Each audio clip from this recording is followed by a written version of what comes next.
Today we will start chapter Riemann integration.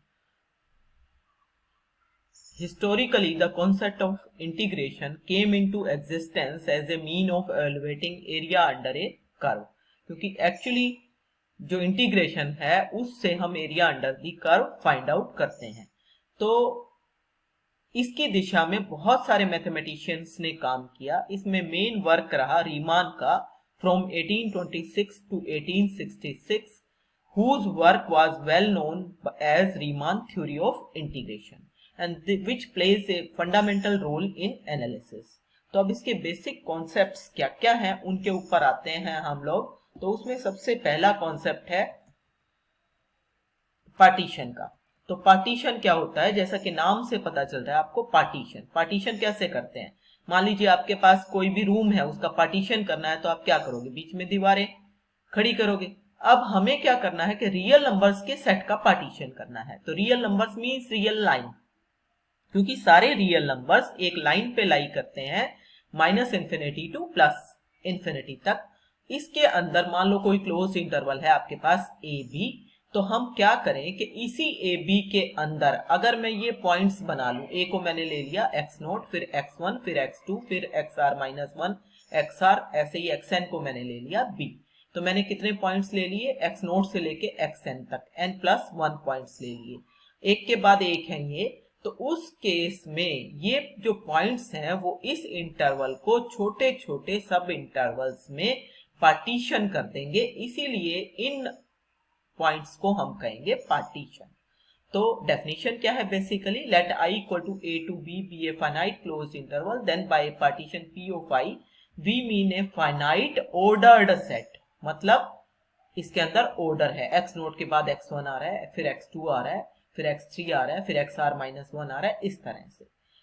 Of a b such that a is equal to x0 is less than x1 less than x2 less than so on xn-1 xn equal to b. The partition p consists of n+1 points, total point x0 से xn तक n+1 हो गए, and does the partitioning of ab into n सब intervals. कौन कौन से सब interval बन गए, पहला बन गया x0 से x1 तक, उसको मैंने कह दिया i1, फिर x1 से x2 तक i2 कह दिया, ir मींस rth सब इंटरवल बन गया xr-1 से लेके xr तक, देन in इज xn-1 से लेके xn तक। और अगर मैं इन सब इंटरवल्स की यूनियन ले लूं तो पूरा आपका बड़ा वाला सेट आ जाएगा ab। So i equal to ab closed interval is actually equal to union of all these sub intervals r varies from 1 to n, and that is equal to union of r equal to 1 to n xr-1 xr। ठीक है। For example मान लो आपके पास 0 1/2 1 है, तो ये किसका partition बन रहा है, ये आपके पास 0 से 1 का हो रहा है। मींस 0 1 अगर क्लोज इंटरवल है तो उसका पार्टीशन मैंने कर दिया, दो पार्ट्स बना दिए हाफ लेंथ के, एक 0 से हाफ तक और एक हाफ से 1 तक। तो पार्टीशन P1 कैसे लिखा जाएगा, क्योंकि शुरू वाला पॉइंट और लास्ट वाला तो आना ही है, बीच के भी आने हैं, तो 0 हाफ 1। इसी तरह से अगर मैं आगे देखूं, मान लो तो P2 पार्टीशन अगर मैं लूं, P2 पार्टीशन में मान लो मैंने ले लिया कि 0 से 1 क्लोज इंटरवल का ही है, 0.1 0.2 0.3 0.9 एंड देन 1। तो ये आपके पास ये वाला आ जाएगा पार्टीशन, मींस ये सारे पॉइंट्स इसके अंदर लिखे जाएंगे। फिर ये जरूरी नहीं है कि सब इंटरवल्स की लेंथ इक्वल ही हो, अनइक्वल भी हो सकती है। तो मैंने P3 डिफाइन किया 0 1 का ही, मतलब 0.1 लिया, 0.3 लिया, 0.7 लिया, तो यहाँ पे अनइक्वल सब इंटरवल्स बन गए आपके पास। यहाँ पे 0.1 लेंथ है, यहाँ पे 0.2 लेंथ है, यहाँ पे 0.4 लेंथ है, और यहाँ पे 0.3 फिर से है। तो इक्वल सब इंटरवल्स भी हो सकते हैं, अनइक्वल भी हो सकते हैं। और एक ही हमने सेट लिया 0 1 क्लोज्ड इंटरवल, और उसके देखो मैंने 3 पार्टीशन बनाए, P1 P2 P3। एक्चुअली आप इनफाइनाइट पार्टीशंस बना सकते हो किसी भी गिवन क्लोज्ड इंटरवल या ओपन इंटरवल के रियल लाइन पे। ठीक है। नॉर्म ऑफ ए पार्टीशन, अब देखो नेक्स्ट क्या होता है, norm of a partition, a b कोई फाइनाइट क्लोज्ड इंटरवल है and let P equal to a equal to x naught x1 x2 xr minus 1 xr xn equal to b be a partition of ab. let the length of rth सब interval, rth सब interval को मैंने ir से denote कर दिया और वो सब इंटरवल कौन सा है xr माइनस 1 xr. इसकी लेंथ को हम डिनोट कर रहे हैं डेल्टा r से. तो उसकी लेंथ कैसे निकाली जाएगी? Upper limit minus lower limit. तो डेल्टा r किसके बराबर आ जाएगा? xr minus 1. तो ये आ जाएगी डेल्टा r की लेंथ. तो पहले वाले सब इंटरवल की लेंथ हो गई डेल्टा 1 जो कि x नोट से x1 है, दूसरे x1 से x2 की हो गई डेल्टा 2, फिर इसी तरह से ये डेल्टा r और लास्ट वाले की डेल्टा n. अब ये सारी लेंथ अलग अलग है. अब इन लेंथ्स में जो सबसे बड़ी लेंथ होगी means maximum or greatest length of all the sub intervals in the partition P is called the norm or mesh of the partition P and is denoted by norm of P. ये double line लगाते हैं यहाँ पे, इसको हम पढ़ते हैं norm of P या mu of P. हम ज्यादातर ये वाला सिंबल यूज करेंगे. तो norm of P क्या हो गया? maximum of delta r, जहाँ पे 1 is less than r is less than n, means maximum of delta R की वैल्यू क्या है? xr minus xr-1. तो अब आपने जो पीछे एग्जांपल्स देखे थे, अगर P1 मैंने ये वाला लिया था तो इसमें तो इक्वल सब इंटरवल्स हैं, तो P1 की नॉर्म क्या आएगी? 1/2. अब अगर मैं ये लूं तो इसमें देखो यहां से यहां तक 1/3 है, यहां से यहां तक क्या है? 1/3. 2/3 में से 1/3 माइनस करोगे फिर 1/3 आएगा, फिर 1 में से 2/3 माइनस करोगे फिर 1/3 आएगा. तो इसकी नॉर्म क्या हो गई? 1/3, क्योंकि इक्वल सब इंटरवल्स है. लेकिन अगर मैं अनइक्वल ले लूं, जैसा कि ये P4 में है, पहला 0 है, फिर 0.7 है, फिर 0.9 है, फिर 1 है, तो यहाँ पे लेंथ क्या हो गई? यहां से यहां तक 0.7, यहां से यहां तक क्या हो गई? 0.2, यहां से यहां तक क्या हो गई? 0.1. तो सबसे बड़ी लेंथ क्या हुई? 0.7. तो इसलिए इसका नॉर्म हो गया P4 का 0.7. तो इस तरह से आप नॉर्म फाइंड आउट कर सकते हो. देन नेक्स्ट देखो क्या है, रिफाइनमेंट ऑफ ए पार्टीशन क्या होगा?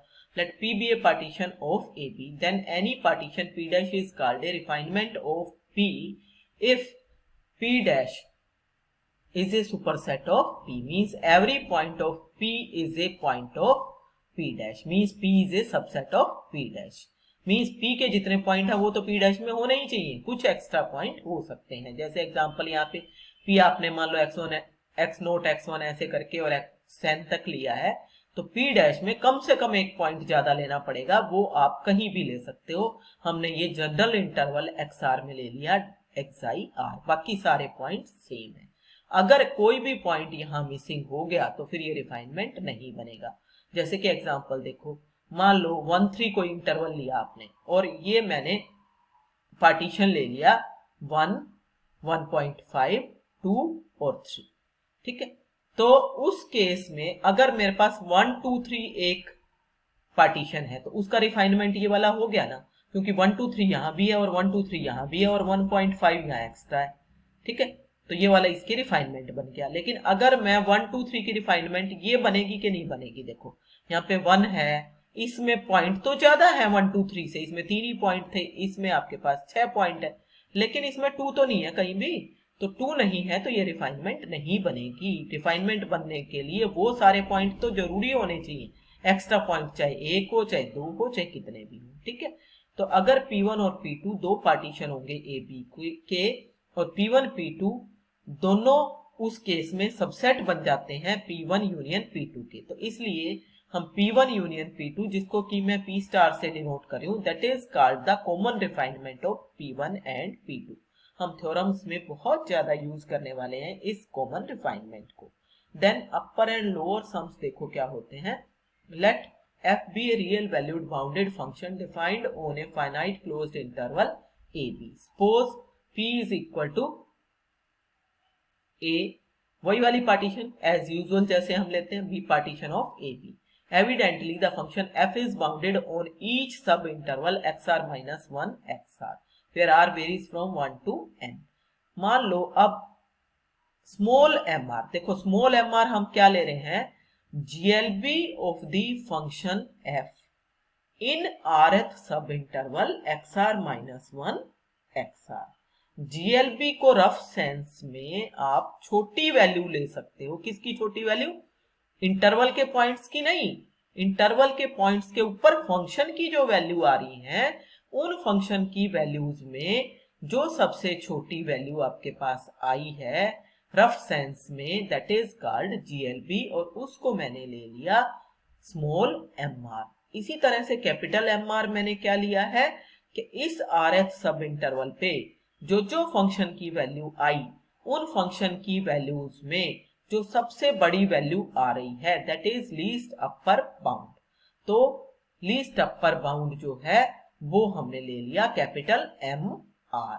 अब ये दोनों चीज हमेशा एग्जिस्ट करेंगी। क्यों एग्जिस्ट करेंगी? क्योंकि फंक्शन कैसा है, बाउंडेड है। जब फंक्शन बाउंडेड होता है तो वो बाउंडेड अबव भी है और बाउंडेड बिलो भी है। तो इसलिए जब वो बाउंडेड बिलो है तो उसका जीएल भी एग्जिस्ट कर रहा है रियल लाइन पे, तो जब वो बाउंडेड अबव है तो उसका एलयू भी एग्जिस्ट करता है रियल लाइन पे। तो इसलिए ये दोनों नंबर एग्जिस्ट करेंगे। तो स्मॉल एम आर बिल्कुल रट लो, क्या है, फंक्शन की जो वैल्यूज आएंगी इस इंटरवल पे उन वैल्यूज में का जीएलबी, और कैपिटल एम आर क्या है, जो फंक्शन की वैल्यूज XR -1 XR इंटरवल पे आएंगी उस पे फंक्शन की वैल्यूज का एलयूबी। ठीक है, तो ये आपके पास आ गया। अब स्मॉल एम क्या है, GLB of the function on total interval a b, क्योंकि इसमें आर उर हमने हटा दिया। आर इसलिए हटा दिया क्योंकि दिया हुआ बड़ा इंटरवल तो कैपिटल ए बी ही था। अब कैपिटल एम क्या आएगा, LUB of the function f in the closed interval a B.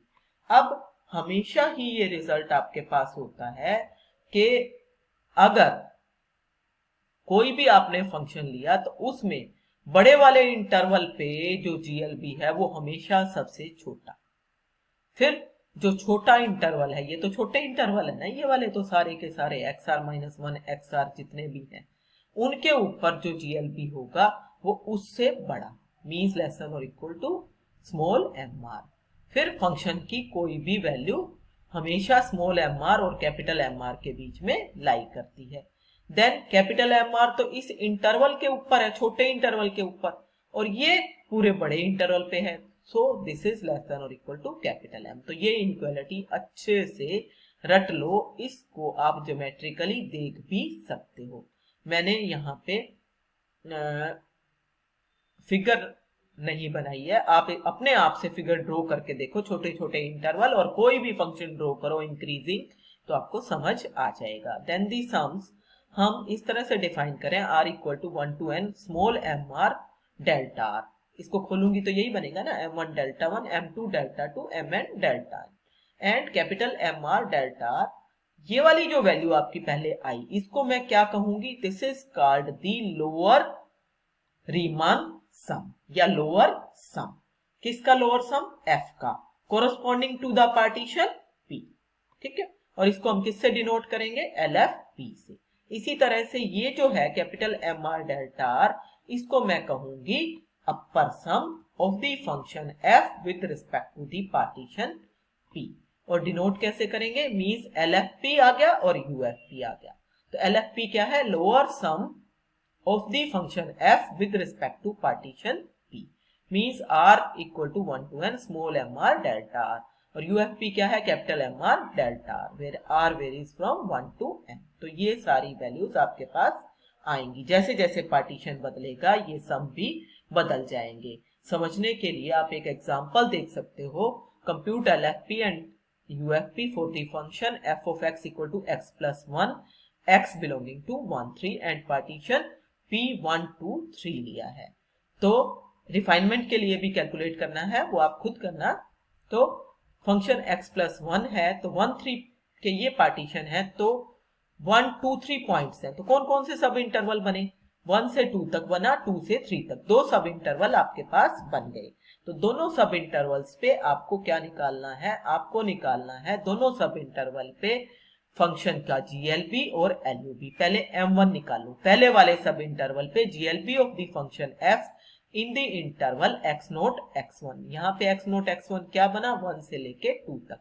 1 से लेके 2 तक में फंक्शन की वैल्यू, पहले फंक्शन देखो कैसा है, x प्लस 1 है। x प्लस 1 कैसा फंक्शन है, मोनोटोनिकली इंक्रीजिंग फंक्शन है, मतलब पॉइंट की वैल्यू बढ़ेगी तो फंक्शन की वैल्यू भी बढ़ेगी। इसलिए m1 की वैल्यू सबसे छोटे पॉइंट पे आएगी, मतलब 1 पे आएगी, तो x0 प्लस 1 हो गया।